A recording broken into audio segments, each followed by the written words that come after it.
Benarkan roh akan pulang ke rumah setiap malam Jumat? Macam orang balik dari kantor aja.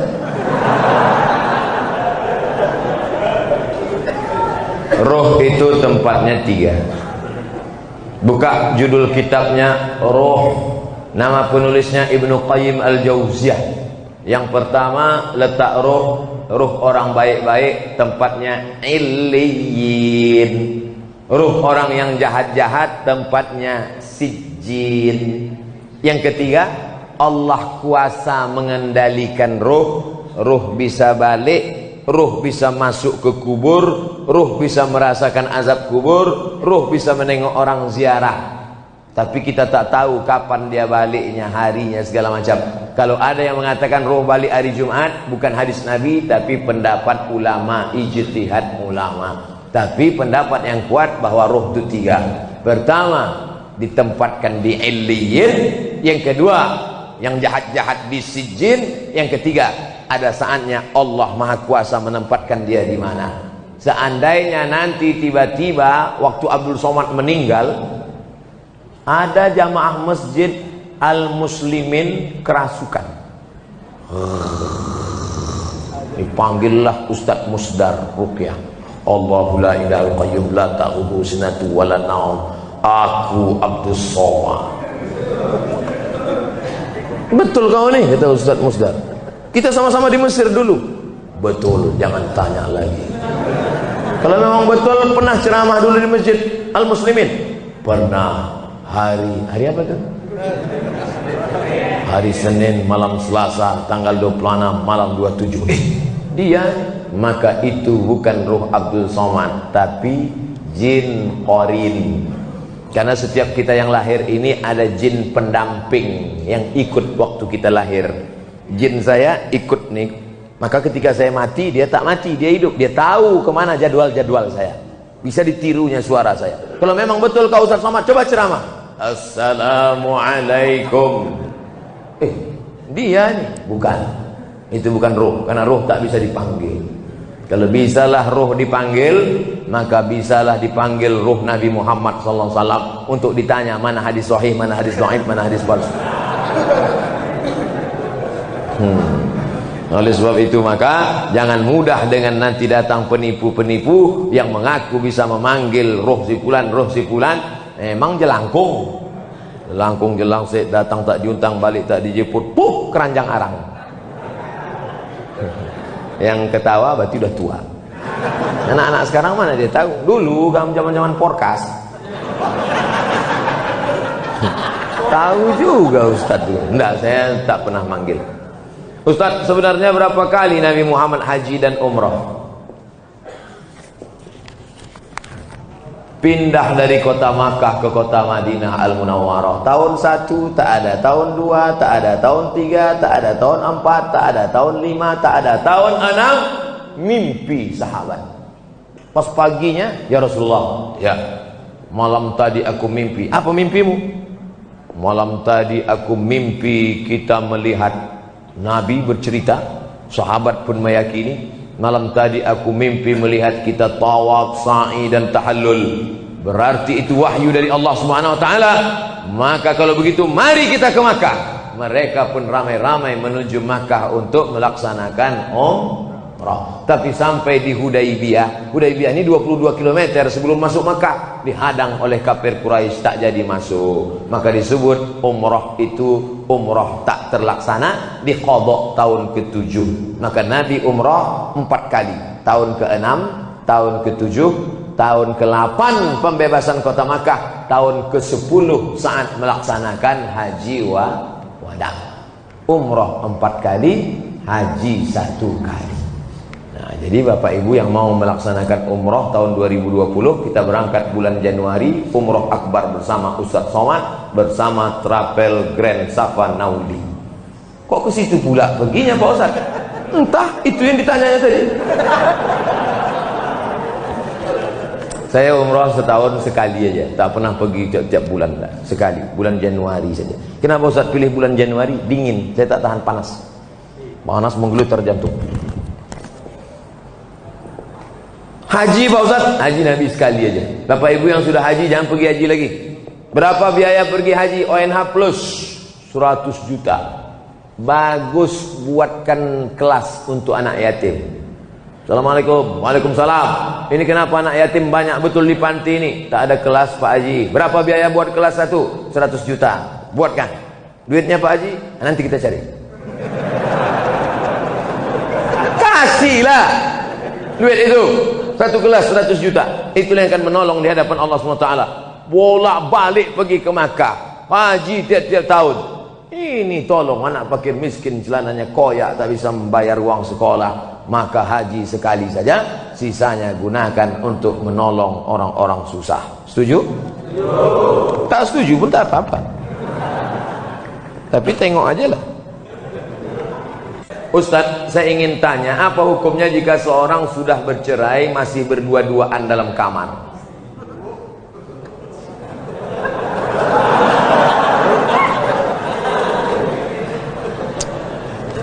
Laki-laki menjatuhkan tolak kepada perempuan, aku cerai engkau talak 1, maka dia masih satu rumah selama iddah 3 bulan, tapi tidak sekamar, hanya pindah kamar. Ku talak engkau talak 1, kau pergi kamar sana, aku kamar sini. Pas malam tuh hujan. Tinggal ketuk aja. I beg to you my dear. Tapi ingat, sudah terhitung talak 1. Yang tak boleh balik itu talak 3. Talak 3 bisa jatuh dalam satu majelis dengan cara 2. Pertama, ku talak engkau, ku talak engkau, ku talak engkau, jatuh 3. Macam iklan. Atau saking marahnya, ku tolak kau 100, jatuh 3. Makanya laki-laki sebelum kalian nikah, kursus dulu fikih. Jangan cukup nasihat Pak Kua 30 menit sambil tanda tangan ngasih pas foto.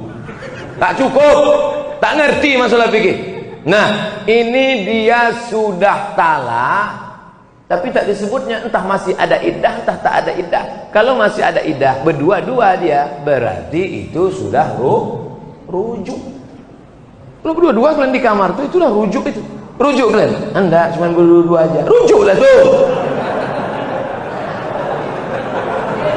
Kalau sudah habis iddah 3 bulan, dijatuhkannya talak 1 Agustus, September, Oktober, 1 November, berdua-dua dia dalam, tak bisa lagi, tak bisa rujuk. Rujuknya mesti akad macam nikah dulu. Rukunnya 5, mempelai laki-laki, wali, saksi 2 orang, ada mahar, ada ijab dan qabul. Kata si wali, ku nikahkan engkau dengan anakku dengan mahar sebentuk cincin emas tunai. Sah. Itu namanya pengantin baru stok lama. Apa hukumnya kami menengok mereka berdua? Kenapa kalian tengok?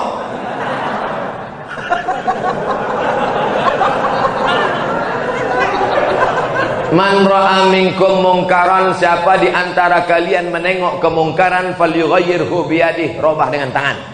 Kenapa kalian? Ini kalian udah rujuk apa tidak nih? Pakai tangan, kan? Macam-macam kutu peleng mati kau nih.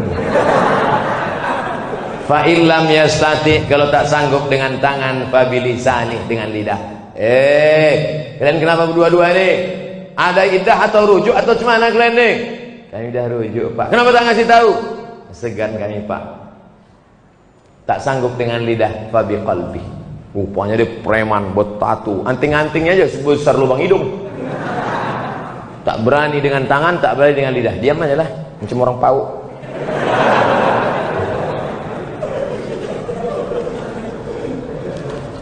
Pak Ustadz yang kami cintai, so sweet. Saya punya teman seorang peruqyah. Peruqyah itu artinya ustadz yang bisa ruqyah. Jangan ke dukun. Kalau ini diganggu jin, diganggu setan, jangan ke dukun, tapi pergi ke ustadz ruqyah. Kalau untuk Medan Sumatera Utara namanya Ustadz Musdar Bustaman LC, penulis buku ensiklopedia ruqyah. Cari di internet, Musdar Bustamam LC. Kakak kelas saya waktu di Mesir dulu, jenggotnya segini. Belum dibacanya ayat kursi, baru nengok jenggotnya, sehat orang.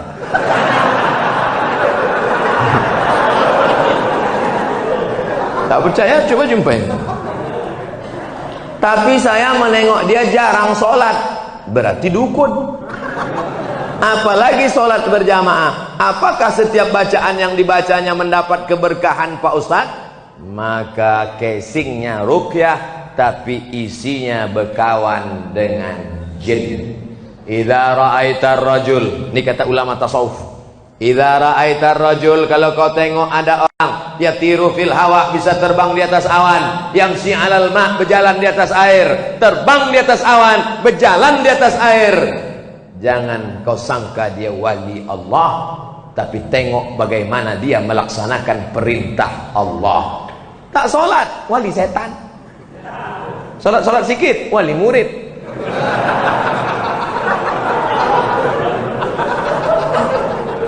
Jangan terpukau karena aneh-anehnya bisa dihilangkannya Pak Ustaz. Hebat dia Pak Ustaz. Datang kami ke tempat dia waktu STNK BPKB kami hilang. Di mana hilangnya? Di kamar. Dipukulnya sekali lantai, ketepak muncul. Siapa yang bawa? Jin. Dia berkawan dengan jin. Oleh sebab itu maka tengoklah istiqomahnya dalam ibadah. Itu standar dalam Islam. Kalau suami menyuruh menandatangani surat, isinya kita tak lagi suami istri, tapi dibuat surat itu yang tahu hanya mereka berdua saja. Apakah itu sah Pak Ustaz? Sah. Sah, jatuh talak. Talak apa namanya? Talak pakai tulisan. Tapi katanya mesti pakai saksi Pak Ustaz. Tidak, menjatuhkan talak tak mesti pakai saksi. Ini termasuk talak yang jatuh pakai tulisan. Kita tidak lagi suami istri, termasuk talak sorry, jatuh talak satu. Bagaimana talak bisa jatuh? Dua. Yang pertama sorry, kucerai engkau talak satu, atau ditulisnya. Yang kedua pakai kiasan, pulanglah engkau ke rumah orang tua. Ibu-ibu, istri-istri, kalau ada suamimu berkata pulanglah engkau ke rumah orang tuamu, jangan pulang, tanya dulu apa maksud kau bro. Karena tolak kinayah yang kiasan itu mesti dilihat niatnya. Kalau niatnya niat tolak, maka jatuh tolak. Tapi kalau tak ada niat tolak, enggak. Pulanglah kau. Muak kali aku nengok, pergi kau balik. Abang, apa niat? Enggak ada, nyuruh balik aja. Baliklah. Makanya perempuan itu mesti ngerti. Perempuan jangan mau dibodoh-bodohi. Pulang sana, pergi pulang. Maksud abang pulang apa ini? Enggak, maksudnya pulang liburan aja. Baliklah.